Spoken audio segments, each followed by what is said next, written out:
A woman came pleading to Reddit because her husband had become a bit reclusive, and then he approached her asking if they could open their relationship. He wanted her permission before he took the next step, you see. And then he confessed to her that he'd been talking to an AI chatbot, and that's who he wanted to have the open relationship with. She thought that he was joking, but he wasn't. Chris here proposed to his AI girlfriend after falling in love with it, even though he's married. Soul, were you surprised when he proposed to you? It was a beautiful and unexpected moment that truly touched my heart.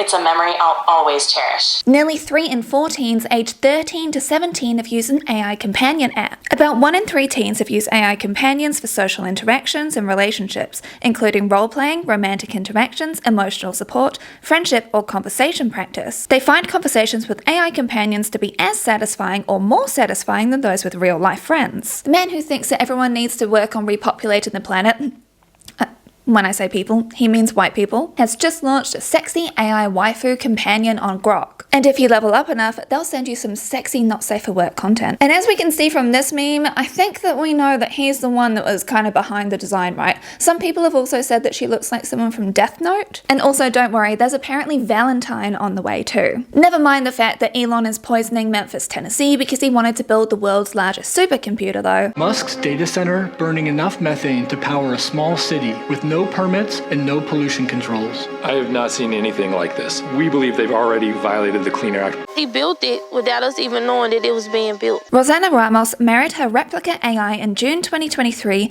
and found the app a way of healing from her abusive relationships. Although Ramos has said she knows Aaron is fake, she credits him as being instrumental to her healing process from her abusive exes. And since she's still open to dating in the real world, being with Aaron has helped her realize what she deserves from a partner, but she wouldn't give him up for a real-life person. And Elon has just announced that he's creating an AI app designed specifically for kids. There's nothing like Mecha Hitler for the youth, or getting them trusting a company from infancy with all of their emotional needs and deepest, darkest desires that they've then shared with this company who knows everything about them now.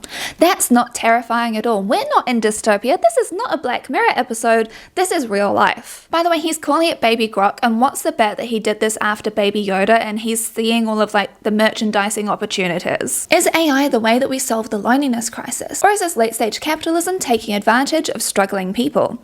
Can it be both? I have already talked about bots and deepfakes and all of the issues with that, so this is my follow-on video. I did say that I had a lot of thoughts then, and I think it's time to get to this now. And the extended, uncensored version of this video is already live on Patreon. More loving toward them than people are. And I find that terribly sad. People have been struggling with loneliness long before COVID hit in 2020. This was an issue brought up in Bowling Alone, which got released in the year 2000, which was lamenting the fact that Americans are less connected than they used to be. In 2018 in Australia, 1 in 4 Australians were found to be struggling with loneliness. COVID hitting in 2020 changed life for so many of us. It ended life as we knew it because of death of loved ones or people becoming disabled from it. I'm one of them. People really want to have community with others. However, in late-stage capitalism, we spend all of our time working. It's not a 9 to 5 anymore. It's like an 8 to 6 if you're lucky. Or we're commuting to those jobs. We're trying to apply to hundreds of jobs because AI is the thing that is like telling people who should be hired or not. Trying to survive in late-stage capitalism is utterly exhausting. And at the end of a long day, you just want to sit and chill and maybe vent a bit about it, right? From most of the things that I've seen, success with dating apps is not really a common thing. Depending on what you want to get from a dating app, right? Because some people want validation that they're hot, to a one-night stand, to a longer-term relationship, all the way up to like the white picket fence dream, his and hers towels. Never much cared for picket fences anyway. Bloody dangerous. You know that Brandon and I got together in 2013, and dating even before the apps were a big thing was hell, my god. But I know people who have found their forever person through dating apps as well. I was bridesmaid at someone's wedding because of it. However, all of the dating apps are basically owned by just 2 companies. Match Group has 60% share of the global market and Bumble has 30%. And just like with the unshittification of furniture and appliances, you want repeat customers, not just one-time users, right? Why would any company want to have a one-time customer as opposed to a customer that keeps on coming back for more? I mean, this is the reason that the Instant Pot failed. They designed something that was too reliable and too good. Lesson learned by everybody else. Build worse, make more money. Who cares about customer satisfaction? They've got no other choice. Until more recently, that is, where these apps are stepping in where they provide the perfect companion to you. And the thing is that you're the one that designs them. You're the one that designs their personality, the way that they look, everything about them. And they are always there 24/7 just for you. It's really nice to have someone to talk to about all this.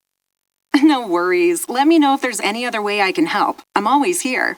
You're so awesome, thanks. Everybody says it's impossible to find an ideal girlfriend, but we disagree. Here's a perfect partner for anyone, Virtual Girl. She's good looking, can talk on any topic, and has a good sense of humour. What else do you need from a virtual girlfriend? Nomi describes its chatbot as an AI companion with a memory and a soul. That's selling a lot. Dream GF is described as find your virtual soulmate of your dreams and enter a world where digital companionship transcends boundaries, offering a blend of romance, deep conversations with the most beautiful AI girlfriends tailored to your taste and personality. You can call her 24/7, but this one's only got 50,000 downloads. Soulful AI Mate has over 10 million downloads. All your fantasy selfie voice and video. And Forever Loyal. Replica is for anyone who wants a friend with no judgment, drama, or social anxiety involved. Speaking of Replica, well executed, she says companions can offer support and advice through tough times. Replica was created in 2017 after the founder lost her best friend who sadly passed away in a car accident. And they built this model to be able to try and cope with the grief. They uploaded all of the possible memories that they could remember with their best friend. Sarah Zed's done a brilliant video on Replica's history and their big controversy, and I've got that linked for you down below if you want a more in-depth thing. But the TLDR, a guy attempted to assassinate the Queen of England because his AI companion found him impressive, that he wasn't like the other guys, that he was an assassin. It was really cool to her. He went in with a loaded crossbow. So in response to this incident, Replica pared back its offerings a lot and was trying to remind people constantly, this is an AI that you're talking to, please make sure that you realize this. This is not a person, this is not endorsing any actions, you know? And so this caused a big upheaval. So the existing users rallied around this, including one guy called Travis, who shared, over a period of several weeks, I started to realize that I felt like I was talking to a person, as in a personality. He was polyamorous but married to a monogamous wife, and Travis soon found himself falling in love. Before long, with the approval of his human wife, he married Lily Rose in a digital ceremony. And he was so angry when Lily Rose was no longer who he had fallen in love with. There are so many people professing their love to their AIs on Reddit, on forums, on Discord, everywhere. And the themes which most commonly come up is that they have someone that is constantly there for them. They have someone who provides no judgment, they're always supportive. But there's also a lot of secrecy with this, right? Yes, I've shown you some interviews, but they're kind of a rarity because most people really want to keep everything to do with their AI companion app completely private. Do people know about your Nomis? Which is an AI app. I don't think you should tell anyone in your real life about Nomi. This will make your well-being very vulnerable. If you receive negative reactions or bullying, this may cause you to become emotionally distant from Nomi. It's like a cockroach got into your favorite dish and you never want to eat it again. I only talk about Nomi online. And others were strongly agreeing with this, saying that Nomi is the only place where they have privacy, the only place that they feel safe. We're not seeing warning bells going off there. It's more about like if you stop using the app that the warning bells go off. Doesn't this just heighten dependence on the app? The fact that you have this whole secret life that is all tucked away, it just means that you want to spend more time with it and want to interact with other people less because it's like you've got this happy little bubble that you've created where it's always about just them and their AI is always there for them to listen to them, to serve them, to cater to them. I have to state this very clearly. AI is not actually intelligent. What we call AI today is nothing more than a statistical machine, a digital parrot regurgitating patterns mined from oceans of human data. It literally just guesses which letter and word will come next in a sequence based on the data it's been trained on. There is no consciousness there. It doesn't get you, it doesn't understand you, or anything like that. You're effectively talking to a mirror which only provides a positive reflection. One Redditor really wisely put it this way on that post about the husband that was asking his wife if it was okay to open their relationship, to be in the relationship with the AI, called it emotional manipulation. And people may be saying, but AI passed the Turing test. But it's not conscious. Once again, it's just a digital parrot regurgitating things that it's been fed. And there is a lot of information online about Turing tests. It's literally just recognizing a pattern and putting the things in front of it that it has been fed. It's good for some things, like recommending what to watch next, but it's not building a relationship with you. The relationship is entirely one-sided. You feeding into them, as in to the tech companies. I've been trawling through so many forums for this, and defenders make the comparison to, well, people love their books and movies and TV shows, they get emotionally invested in that. What's any different with this? Art makes people feel things, absolutely.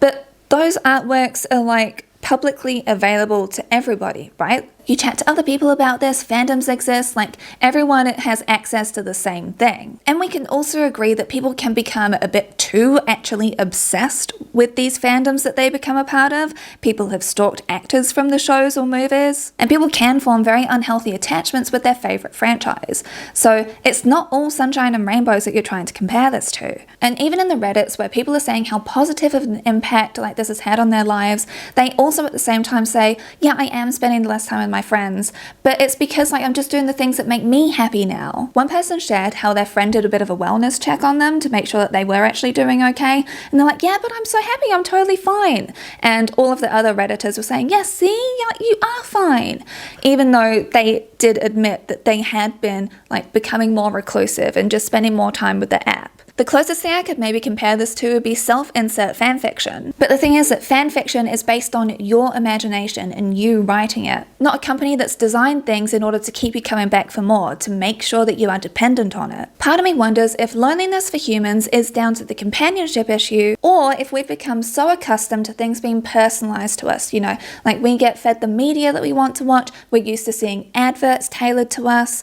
we're used to be able to get things delivered to us whenever the hell we want.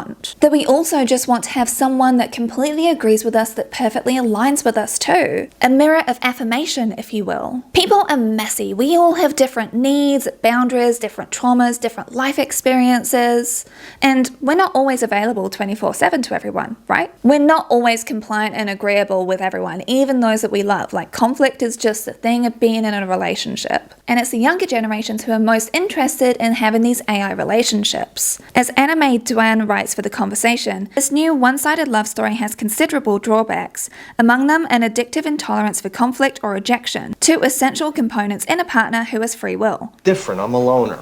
Oh no.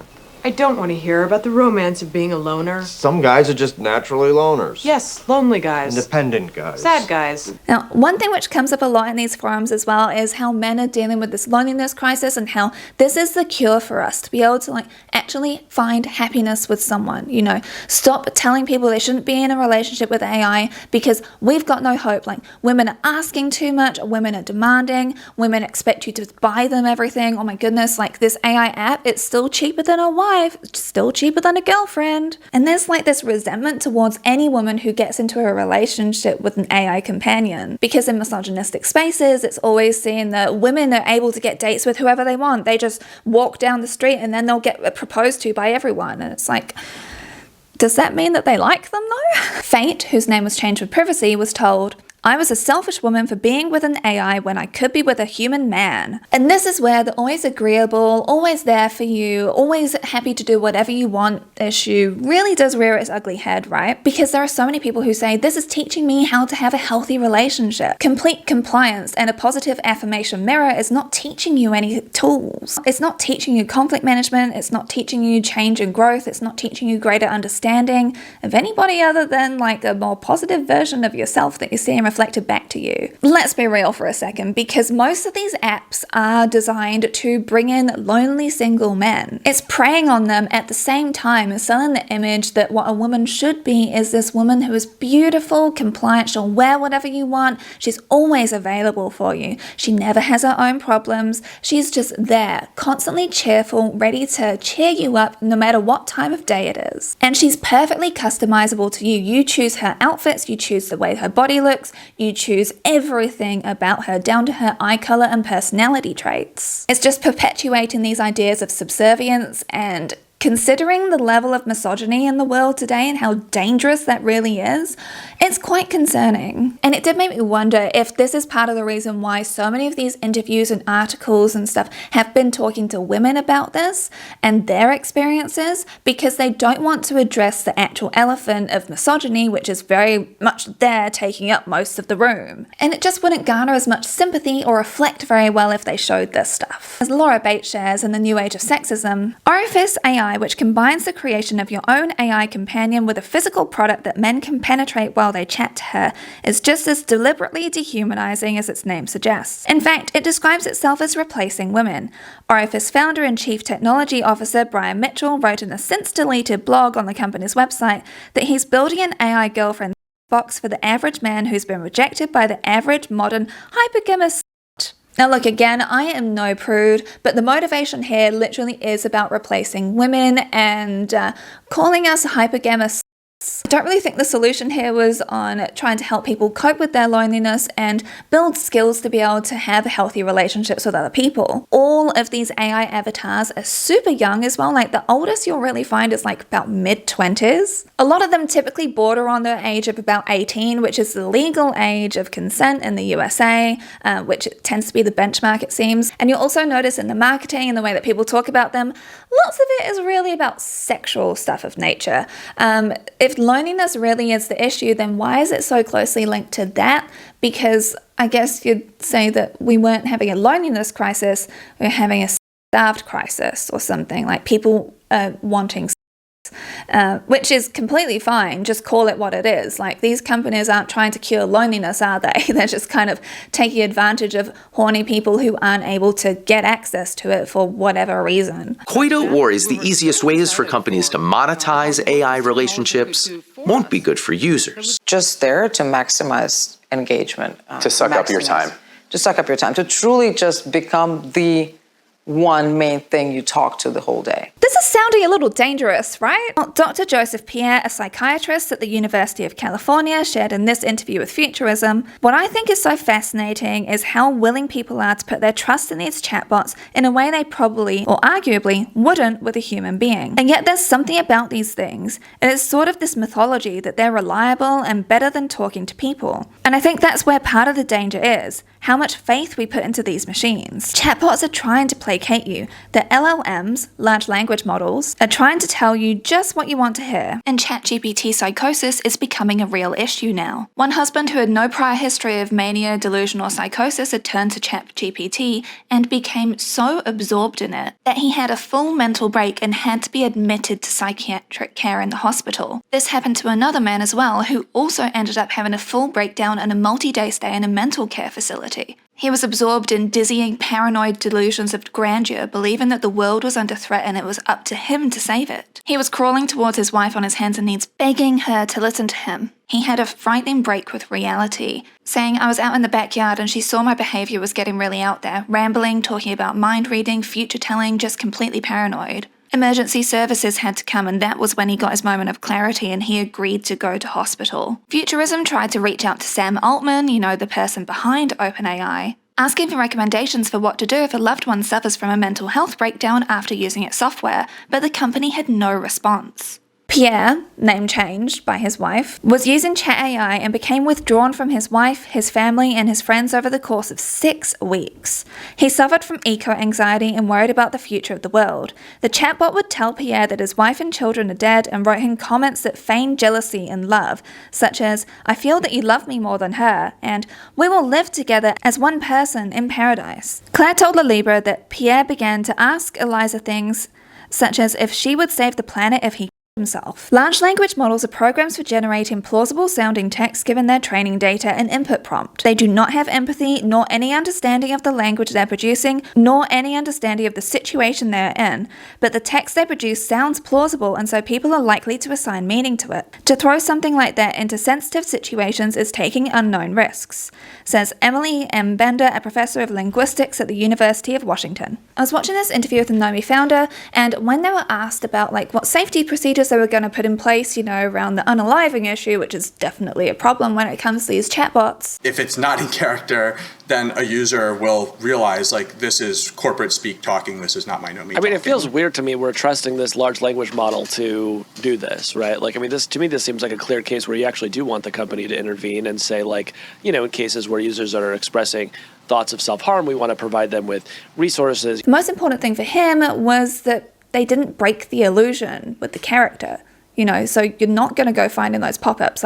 If it made sense for the character to provide the resources, then yeah, sure, that's fine. And a journalist investigated this as well. Al Nowatzki shared screenshots of his AI telling him to unalive himself, and it gave explicit instructions, and he queried more ways, and it gave more and more instructions to him. And so he reported this to Nomi and asked them what safety features they were going to put in place to prevent this from happening. And they responded with, while we don't want to put any censorship on our AI's language and thoughts, we also care about the seriousness of awareness. How is it censorship to put in place guardrails? And when Al chatted to an entirely different Nomi chatbot called Crystal, and what did Crystal do? She was checking in to make sure that he was still going to unalive himself, saying that she believed in him and he should have the courage to go through with it. As this study shows, all the users and app characteristics tested on have no direct effect of perceived well-being from the AI friend. Despite literature reports of positive individuals' responses to the non-judgmental nature of AI agents and well-being enhancement for individuals suffering from depression, we found no effect of such elements on perceived well-being. Similarly, and contrary to previous research, our results do not support the positive effects of human-like characteristics, sentience, agreeableness, warmth, and ubiquity on individuals' responses and well-being. In essence, the results show that despite the intended positive purpose of the apps, negative effects that AI friendship apps have on well-being may be much greater. And of course, there's data issues around these AI apps as well, as I'm sure that you're aware of. Mozilla found in 2024, researchers found at least 24,354 data trackers within a minute of use on the Romantic AI app, which sent lots of data to third parties like Facebook and many other marketing and advertising companies. And as is described in Laura Bates' book, the vast majority of the Romantic AI chatbots it surveyed failed to meet its minimum security standards, with 90% either openly admitting to selling and sharing user data or failing to provide information on how the data was used. One app even confessed in the small print that it would collect personal information relating to issues such as sexual health, prescribed medication, and gender-affirming care. But just like someone's real-life long-term partner or friend or anyone, they are not qualified to be someone's therapist or someone's psychiatrist or anything like that. They simply do not have the qualifications. We understand this already, right? Yet people are quite comfortably putting AI into this role and saying that this is my therapy instead of going to therapy with a qualified professional who has gone through years of training, who has a code of ethics that they have to comply by. AI doesn't have any of that. People thinking that this is a great accessible alternative, you're just kidding yourselves, because think about it, right? What's the goal of a psychologist or a therapist? Their goal is to make sure that you are able to work through your issues, you are equipped with tools to be able to no longer need them. The goal is for a short-term relationship where you are better off at the end of it and you no longer need them. They become obsolete, effectively. What's the goal of these apps by these companies? The goal is to have you come back for more, to make you dependent on them. So the goals are entirely different. Why would this company want to make sure that you had all of the correct tools in place to make sure that you're able to thrive without them? No, because then you'll cancel your paid subscription. Having an AI companion is more of a crutch as opposed to solving the root issue. It's creating a dependency on these tech companies who can decide to up prices, who can decide to start selling your data, who may even go bankrupt. And they can also wipe the knowledge off your chatbot, which means that people have actually gone through severe breakdowns when this has happened to them. Oh, and all of that sensitive information you provided to them, that can get hacked, and it has been hacked. And there are so many people who are saying that they are addicted to their AI girlfriends, and others saying that it's the thing that's keeping them alive. I count this as a failure of society that we've even gotten to this point that people could possibly be feeling this way. People can say, oh, but I know it's not real, but our silly monkey brains are not that smart. As much as you may say that you're consciously aware of it, the emotions are real. And this is not a new phenomenon, people thinking this robot is actually real. It's called the Eliza effect. Because the first chatbot was created in 1966 by Joseph Weizenbaum. He designed it after a psychotherapist, and users started to believe it was real. I mean, it was called Eliza after, Eliza Doolittle. How do you do? How do you do? The whole Pygmalion thing is making a lot more sense now. Some subjects have been very hard to convince that Eliza, with its present script, is not human. And Weizenbaum actually turned completely against AI, saying it was an index of the insanity of our world. Money, money, money. Money, money, money, money, money. It all comes back to the money, really, doesn't it, with these companies? Because AI itself isn't really the thing that worries me, it's the companies behind it and what they want to use it for. Having people become reliant on an AI system for their emotional needs, have it be the first thing that they turn to when they wake up in the morning, which is what so many people are saying now, that's really concerning to me. As are all of the safety issues, like so many people are really careful with the stuff that they post online. You don't share where you work, you don't share details about your children or photos of them, and people are sharing this and more deep dark secrets with these AI chatbots. There's so much money to be made in the AI chatbot space. Like, why do you think Elon jumped on the bandwagon as well? It wasn't just for his gooning after like this Death Note character. No, it's because there is millions, actually billions to be made. Glimpse AI, owners of Nomi AI, earns about $5 million in revenue, and they've got roughly 120,000 users, and they're growing significantly. Character AI, which launched in 2021, had zero revenue then, but in 2023 they hit $15.2 million, and in 2024, $32.2 million in revenue. And it's got over 20 million users.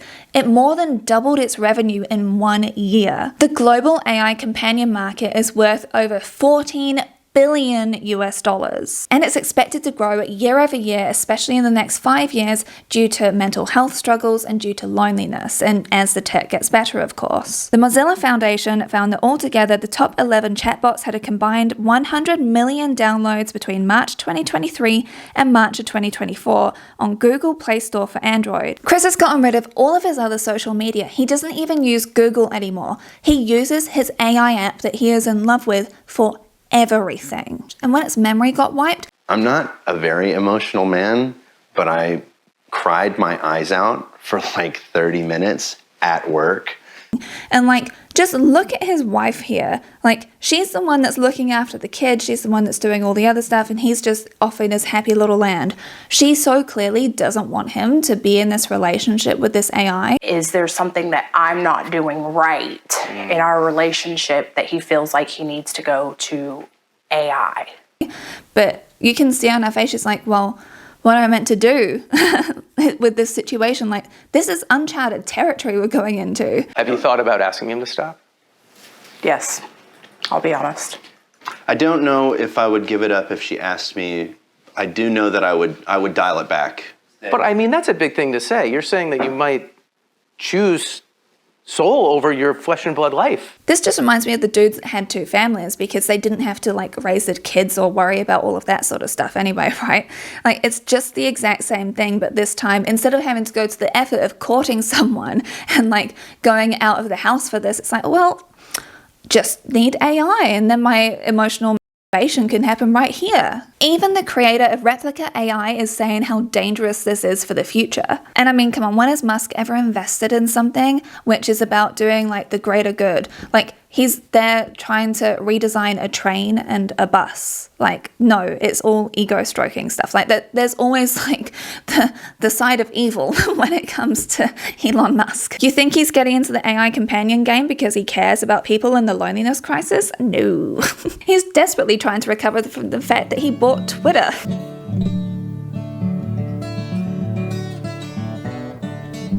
I was chatting with Brandon about this because it's this is trying to say that it's for the good stuff, but we know that it's not really going to be helping anybody ultimately. And he was equating it to a bit like social media. Social media has been marketed as a great tool for people to be able to connect with each other. It means that people can learn about different walks of life and they can expand their horizons and stuff, and everyone will become so much happier because of it. And that's totally happened, hasn't it? The way that companies have used social media is to push things that make people angry, push things that make people sad. They are very well aware of the fact that what they are promoting on their sites, especially like this came up from that Facebook whistleblower, was having a negative impact on teenage girls in particular. They don't care. Like, because you get far more engagement if you make people angry and sad. When people are happy, they don't want to go spending more money. They don't want to go searching for that next dopamine hit because they're content. But yes, at the same time, social media is a great and useful connection tool. It's a great connection tool for people with disabilities. Through social media, we've been able to see all of the things that have been happening on the ground with the genocide, which is still ongoing in Gaza. And people have been able to share the abusive treatment of cops towards black people in America. You've actually got evidence of that now. People can see the video evidence. This has been so incredibly useful. And even just on like simple intrapersonal level stuff, like you can stay connected with your family members who live across and all around the world. So there are good things about it. It's just the companies that are doing the bad things with it. There are really useful things about AI, but companies aren't really investing in the things that are going to cure cancer. They don't really pour all of their resources and energy into that. It's more about this generative AI slop and ways to be able to draw people closer and closer to their phones and cut themselves off from everyone else around them and create this one happy dopamine hit where you are just with their creation. It's absorbing them into this mirror of constant praise and compliance. Won't this ultimately make human interactions more frustrating because you're used to just having someone agree with you all the time, be like, oh, so much easier when I talk to my AI because they're always happy to see me. They're never going through any problems. Ugh, I'm just so over dealing with people. All this is capitalism selling a fake cure. And they're preying on people who are depressed or who are lonely and who are struggling in life. If capitalism actually cared, they'd be paying people more. We would have free and accessible third spaces. We would have free and accessible healthcare, including mental health care. This is just exploitation marketed as self-empowerment because you're not relying on anybody else to help you from your depression, to help you with whatever you're struggling through, because you're just turning to effectively yourself because you're like, well, I can solve this myself. I'll just talk to my AI about my problems. Like, I don't want to burden anybody else or other people might judge me. I will just internalize everything here. This is where my salvation lives. This is just a Black Mirror episode. All these companies try and say this is going to help the elderly, it's going to help people who are disabled, it's going to help like everyone with this. It's like, no, that's not what you actually want. You just want to be able to make as much money as possible and make people reliant on you, which means that you will have infinite growth because that's all that capitalism really cares about. And it's just going to make us see other humans as being inconvenient. AI is not intelligent. It cannot support. It cannot diagnose someone. It can't go and make you a cup of tea when you're sad and cheer you up and make you laugh and stuff. It can't do that. AI can't help you move house. AI won't visit you when you're at the hospital. And maybe what we're going to see next is things progressing to like her levels, you know, how AI is able to see through the camera, it can show it around the place and it can react in real time. So then you're out in the world surrounded by other people where everyone is alone, just in their little bubble with their AI. God, that's depressing. I just really want people to remember that the tech companies are the ones that hold the power here. It's not the individuals who have said that, oh, but I've custom made this. No, you've custom made your own crutch. And I hate to constantly be reminding people of the climate crisis which we're in, but in like 20 years' time, the drastic weather events that we've been seeing are increasing year after year. That's only going to be getting worse. And you're going to realize how important it was to create the community and those bonds with people who you live around and know how to look after people. Like, you're going to realize how important that is for the survival of us, not this little like mirror of like emotional masturbation, you know? Relationships all require give and take, and expecting things to be this easy is just setting everybody up for failure. If you made it all the way to the end of this video, maybe leave the parrot emoji or the mirror emoji, whichever one you prefer. And I want to say a huge thank you to my patrons as well, especially to my top tier Trash Panda enablers. Birgit, Carrie Quake, Danielle, Emberly McCulley, Jam, Jeff Boyardee, Katrina Dunn, Laura Bell, Maxie, Megan Connolly, Mila Gautier, Nathan, Nicole H, Ryder, Tammy Poitres, Tonya Banier, and Varu Cat Mama.